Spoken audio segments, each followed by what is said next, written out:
நம்ம என்ன ரசகர் வணக்கம்ட்டா கருவுக்கு போனதுல நம்ம பொட்டு மாமன் இந்த என்ன புரிஞ்சுக்கிறது புரிச்சு தள்ளிக்கிற கோயில் வந்து என்னுடைய ஆட்சி வந்து இல்ல கூட 2 பேர் இருந்தாங்க. அவர் வச்சு கரெக்டா சொன்னேன். புட்கோ புகழ் பேருந்துல பொருளடிச்சு அது 2 பேர் பார்த்துருக்காங்க. விஜய் பாஸ்கர் இவரும் விஜய் பாஸ்கர்.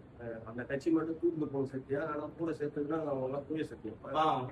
தூண்டி கொண்டு போட்டு ஒன்னு எயிட்டு சரி அப்ப விட்டுதாங்க. கோயிலை பத்தி பேசிக்கிறாரு.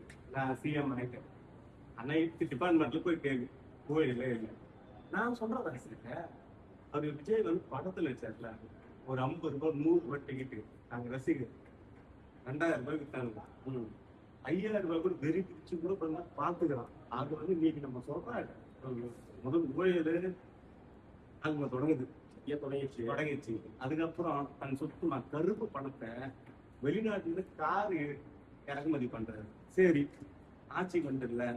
ஆட்சிக்கு வந்து என்ன பண்ண வழக்கறிஞர் போட்டாங்கல்ல 120 கோடி 120 கோடி இந்த நிர்மல் குமாரம் அபிஷேகம் 2 பேருமே சேர்ந்து ஓயம் வச்சுக்கிறாங்க. இது பங்கு யாரும் நினைக்கிற யாரு இவருதான் வேற யாரும் படம் வச்சா 2000 கோடி.